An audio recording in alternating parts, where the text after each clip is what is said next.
কুমুদ তার শাশুড়ির সাথে হাইওয়ের পাশে একটা কুঁড়ে ঘরে থাকতো। আর ওর স্বামী রবি শহরে কাজ করতে গেছিল। আর 1 মাস হয়ে গেল বাড়িতেই ফিরল না। তখন কুমুদ তার শাশুড়িকে গিয়ে বলল, মা, খাবার জন্য কি বানাবো কিছু তো বুঝতেই পারছি না। হাইওয়ের পাশে বলে জমি উর্বর নয়, তাই কিছু ফসলও ফলছে না। ঘরের রেশনও শেষ হয়ে গেছে, একটু শুধু চালই রয়েছে। জানি না রবি আমাদের সাথে এরকম করলো কেন।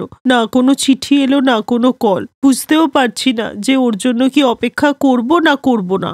মা, আমার ওর ওপর পুরো ভরসা আছে। ও নিশ্চয়ই কোনো সমস্যায় পড়েছে, ও ঠিক চলে আসবে। বৌমা, তুমি এক কাজ করো, তুমি বরঞ্চ একটু ভাত বসিয়ে দাও।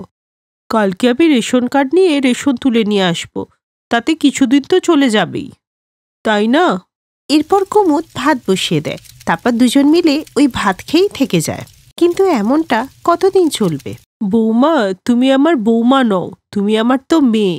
সত্যি, যেখানে ছেলে আমার সঙ্গ ছেড়ে দিল সেখানে তুই আমার পাশে দাঁড়িয়ে আছিস মা। বৌমা, আমি ভাবছিলাম যে আমার রূপোর তোড়াটা বিক্রি করে দিয়ে হাইওয়ের ওপর একটা দোকান দিই। এইভাবে আর কতদিন চলবে বৌমা? মা, আমি থাকতে আপনি কেন কাজ করবেন? আর হাইওয়ের ওই দূষিত বাতাসে আপনার শরীর তো খারাপ হয়ে যাবে মা। এই জন্য যা কাজ করব আমরা দুজনে মিলেই করব, আর না হলে না। এরপরে শাশুড়ি আর বৌমা ঠিক করে যে তাদের পায়েল আর রেশনের চাল ডাল বিক্রি করে হাইওয়ের পাশে একটা দোকান দেবে, যেখানে ওরা কাউকে বসিয়ে খাবার খাওয়াবে না, সবাইকে প্যাক করে হাতে দিয়ে দেবে। এই ভেবে ওরা কাজটা শুরু করলো।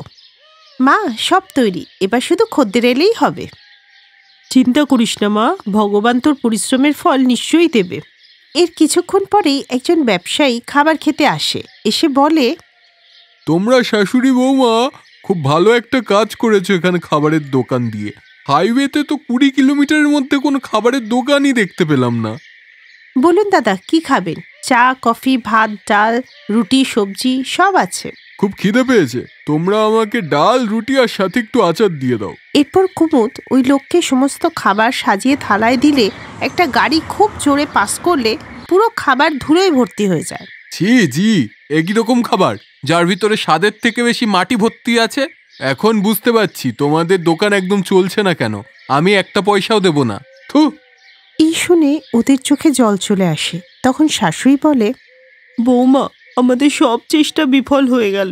হাইওয়ের খাবারে একটু ধুলো ময়লা তো থাকবেই, আমাদের সব শেষ হয়ে গেল।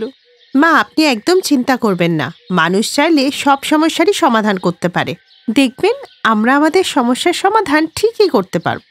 এরপর কুমুদ যে টাকা বেঁচেছিল সেটা দিয়ে একটা নীল রঙের ত্রিপল কিনে আনলো, যাতে ওদের বাড়িতেও রোদটা কম পড়লো আর খাবারেও ধুলোবালি কম পড়তে লাগলো। এরপর ওদের দোকানে কয়েকজন খদ্দের আসতে শুরু করলো। একদিন যখন একটা পরিবার ওখানে খেতে এলো, মা, আমি ডাল ভাত খাবো। আমি ছোলার তরকারি ভাত খাবো।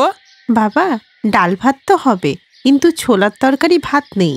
তাহলে আমাকে 1 প্যাকেট ম্যাগি দিয়ে দাও। বাবা, শুধু ডাল, চাল আর আচার, রুটি, তরকারিই আছে। এ বাবা, এ কি কথা? 2-4টে আইটেম নিয়েই তুমি দোকান খুলে বসেছো, এভাবে চলবে নাকি? মেম সাহেব, আমরা দুজন খুব গরিব, তাই আমাদের কাছে অত টাকা নেই যে আমরা সব কিছুর আয়োজন করতে পারি। আচ্ছা ঠিক আছে, যা আছে তাই দাও, বাচ্চারা তাই খেয়ে নেবে। এরপরে ওই মহিলা আর বাচ্চারা ডাল ভাত খেয়ে এত খুশি হয়ে বলল, সত্যি তোমার হাতের রান্না খুব ভালো, খেয়ে মন তৃপ্ত হয়ে গেল। তোমার খাবারের স্বাদ একদম ঘরের মতো, তাই তো এর নাম হাইওয়ে রান্নাঘর। কারণ রান্নাঘর থাকে সংসারে, ধাবা থাকে রাস্তায়। এই নাও তোমার টাকা, আবার কোনোদিন এদিকে এলে তোমার এখানে নিশ্চয়ই আসবো। এই বলে মহিলাটি তার বাচ্চাদের নিয়ে ওখান থেকে চলে যায়।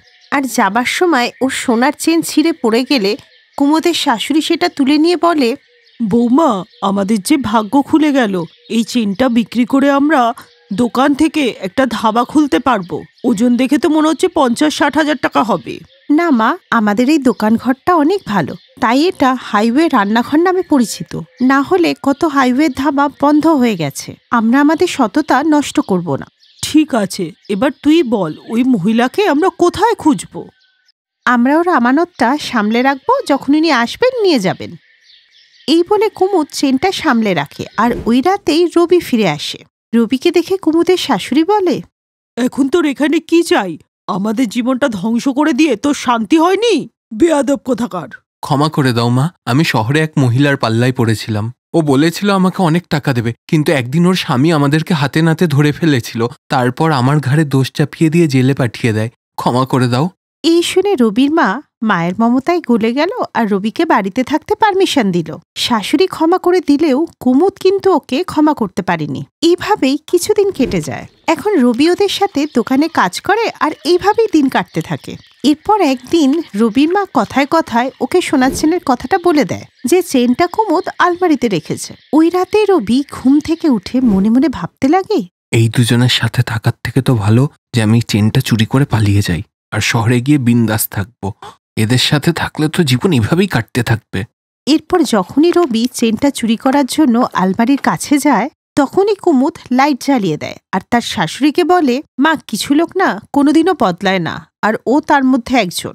তাই আমি তোমাকে বলেছিলাম যে চেনের ব্যাপারটা ওকে বলতে, আর চেনটা তো উনি কবেই নিয়ে গেছেন। আমি তো মমতার বশে পড়ে তোকে ক্ষমা করে দিয়েছিলাম, কিন্তু তুই শুধরাবার পাত্র নয়। এখনই বেরিয়ে যাই বাড়ি থেকে। তুই আমার মেয়ের মতো বৌমাকে ঠকিয়েছিস। ও শুধু আমার জন্য চুপ করেছিল, কিন্তু আর না, অনেক হয়েছে। আজ থেকে আমার আর কোনো ছেলে নেই। আমার একটাই মেয়ে আছে, সেটা আমার বৌমা কুমুদ। এরপরে রবি বারবার ওর ভুলের জন্য ক্ষমা চাইলেও ওরা কেউ ওকে ক্ষমা করল না। তাই শেষে আর কোনো রাস্তা না থাকাতে ওকে বাড়ি ছেড়ে যেতেই হয়। এরপরে কুমুদ আর তার শাশুড়ি ওই হাইওয়ের রান্নাঘরটাকে ভালো করে চালাতে থাকে, আর ভগবানের আশীর্বাদে ওদের কাজটা ঠিকঠাক মতো চলতে থাকে। ওরা প্রায়ই গরিবদেরকে ফ্রিতে খাওয়াতো, যাতে ওরা অর্থ উপার্জনের পাশাপাশি আশীর্বাদও পেত। এইভাবেই ওই হাইওয়ের রান্নাঘরটা ওদের জীবিকা নির্বাহের উপায় হয়।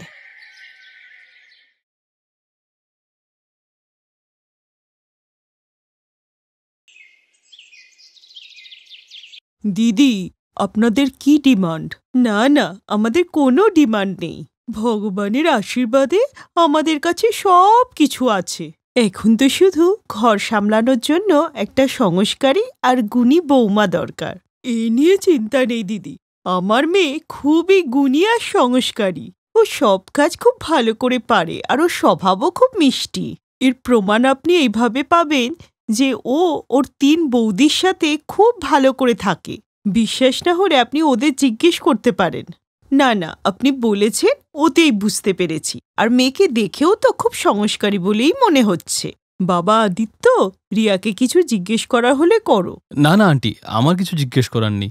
মায়ের যদি রিয়াকে পছন্দ হয় তাহলে আমারও পছন্দ। তাও বাবা, যদি কিছু জিজ্ঞেস করার থাকে বা কোনো ডিমান্ড থাকে তুমি বলতে পারো। আমার শুধু একটাই ডিমান্ড, যাই হোক আমার গরম খাবার চাই। আরে বাবা, এটা কোনো কথা হলো? ও যদি কারো স্ত্রী হয় তাহলে ও তো নিজের স্বামীকে গরম খাবারই দেবে, তাই না বাবা? এই শুনে আদিত্য খুশি হয়ে যায় আর রিয়ার দিকে তাকিয়ে হাসতে থাকে। আদিত্যকে দেখে রিয়াও হাসে, আর কিছুদিনের মধ্যেই বিয়ে করে রিয়া তার শ্বশুরবাড়িতে চলে আসে। বিয়ের পর 3 দিন কেটে গেলে রবিবার সন্ধেবেলা, রিয়া, কাল মানডে, কাল থেকে আমাকে অফিসে যেতে হবে। বিয়ের জন্য তো অনেকদিন ছুটি নিলাম, তা কাল থেকে যেতেই হবে। তাই তুমি আমার লাঞ্চটা একটু প্লিজ করে দিও। হ্যাঁ হ্যাঁ, তুমি চিন্তা করো না, আমি লাঞ্চ তৈরি করে দেব। পরের দিন সকালে ও শাশুড়ির কাছে গিয়ে জিজ্ঞেস করে, মা, আজকে কি রান্না হবে?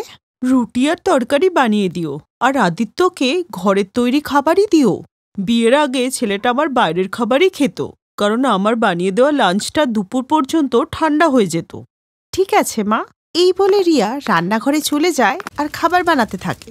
কিছুক্ষণ পরে আদিত্য রেডি হয়ে অফিসে বেরোতে গেলে রিয়া খুব তাড়াতাড়ি করে ছুটে লাঞ্চ বক্স নিয়ে আসে। এই, তুমি চলে যাচ্ছ? লাঞ্চটা নিয়ে যাও।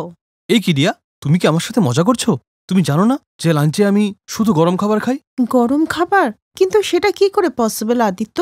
দুপুর পর্যন্ত এই খাবার তো ঠান্ডা হয়েই যাবে। সেটাই তো, 1টা পর্যন্ত এই খাবার তো ঠান্ডা হয়ে যাবে, কিন্তু আমার তো লাঞ্চে গরম খাবার চাই। এবার তুমি কি করে আমার অফিসে গরম খাবার পৌঁছাবে সেটা তুমি ভাবো। এই বলে আদিত্য টিফিন ওখানে রেখেই অফিসে চলে গেল।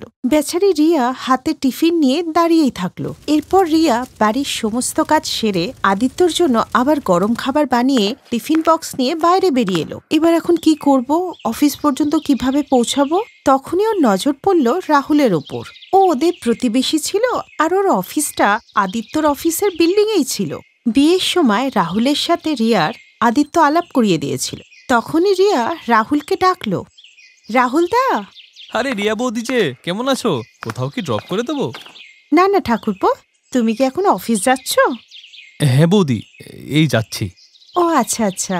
রাহুলদা, আমার একটা উপকার করবে? আদিত্যর লাঞ্চ প্যাক করেছিলাম, তুমি কি ওকে একটু পৌঁছে দেবে? আরে বৌদি, এতে এত হেজিটেট করার কি আছে? আর এমনিতেও আদিত্যর অফিস আমার অফিসের নিচেই, আমি যাওয়ার সময় দিয়ে যাব। থ্যাংক ইউ রাহুলদা, তুমি আমার একটা বড় সমস্যার সমাধান করে দিলে। এরপর রিয়া লাঞ্চটা দিয়ে খুশি মনে বাড়িতে চলে গেল।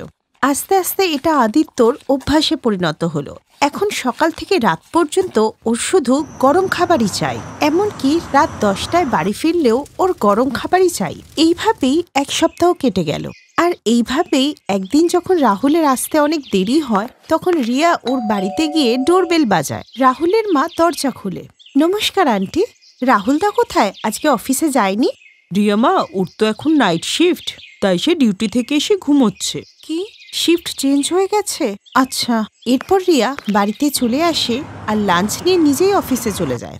আর এখন এরকমটাই চলতে থাকে। তারপর একদিন, বাপরে 12:30 হয়ে গেছে, মেশিনে তো জামা কাপড়গুলো এমনিই পড়ে আছে। কি হয়েছে বৌমা, কি নিয়ে চিন্তা করছো? মা, আজকে আপনি আদিত্যকে অফিসে গিয়ে গরম লাঞ্চটা দিয়ে আসুন না, আমাকে যে কাপড়গুলো ধুতে হবে। ঠিক আছে, লাঞ্চটা আমায় দিয়ে দাও। এই বলে মায়াদেবী হেঁটে লাঞ্চ বক্স নিয়ে অফিসে যেতে লাগলো। কিন্তু প্রচণ্ড রোদের কারণে রাস্তাতেই উনি মাথা ঘুরে পড়ে গেলেন। তার পরের দিন, মা লাঞ্চটা আমি ওকে দিয়ে আসবো, আপনাকে যেতে হবে না, আপনি শুধু রাতের খাবারটা একটু বানিয়ে নেবেন। রাতের খাবার? না না বৌমা, আমি পারবো না, তুমিই করো। তারপর একদিন ও মার্কেটে গিয়ে ইলেকট্রিক টিফিন বক্সের কথা জানতে পারে। ও সেটা কিনে নিয়ে আসে আর পরের দিন আদিত্যকে অফিস যাওয়ার সময় ওতেই লাঞ্চ দিয়ে দেয়। রিয়া, এ কি? তুমি তো জানো যে আমি ঠান্ডা খাবার। আমি সবই জানি, তুমি এটাকে ভালো করে দেখো। এটা ইলেকট্রিক টিফিন বক্স, এটাতে যখন খুশি তুমি খাবার গরম করে খেতে পারবে। এই শুনে আদিত্য খুশি মনে ওই লাঞ্চ বক্স নিয়ে অফিস চলে যায়। তারপর একদিন সন্ধেবেলা, আরে বাবা, তুই আজকে তাড়াতাড়ি বাড়িতে চলে এসছিস, আর চোট কিভাবে লাগলো? হ্যাঁ বলো না আদিত্য, কিভাবে লাগলো তোমার? এসব তোমার ওই ইলেকট্রিক টিফিন বক্সের কারণে হয়েছে। আজকে যে আমি ওতে অফিসে খাবারটা গরম করতে গেলাম, এমনিতে ওটা ফেটে গেল। আর দেখো আমার চেহারার কি অবস্থা হয়েছে, কতটা চোট লেগেছে আমার। তাই কাল থেকে ইলেকট্রিক টিফিন বক্স বন্ধ, কিন্তু হ্যাঁ, খাবার গরম চাই। আর এইসবে সত্যি রিয়া বিরক্ত হয়ে গিয়েছিল। এখন আমাকেই কিছু একটা করতে হবে। আর পরের দিন রান্নার সময় ও অনেকগুলো রুটি আর তরকারি বানিয়ে রাখলো। তারপর খেতে বসে, এ কি, ঠান্ডা রুটি তরকারি? না না, আমি খাবো না সব। বৌমা, এই খাবার তো ঠান্ডা, এখন আমারও গরম গরম খাবার খাওয়ার অভ্যাস হয়ে গেছে। বানাতে পারবো না আমি গরম খাবার, যার খেতে হয় এই খাবারই খাও। আর আমিও যে আপনাদের গরম রান্না করে দিয়ে নিজে যেই ঠান্ডা খাবার খাই, আমাকে তো কেউ কোনোদিন জিজ্ঞেস করেনি যে আমি ঠান্ডা খাবারটা কিভাবে খাই। আমারটা কেন জিজ্ঞেস করবে? আমি তো এই বাড়ির বউ, তাই না? এই বলে রিয়া রেগে নিজের ঘরে চলে গেল। পরের দিন রবিবার ছিল। সকালবেলা আদিত্য আর মায়াদেবী ঘুম থেকে উঠে দেখল খাবারের টেবিলে গরম গরম ব্রেড পকোড়া রাখা।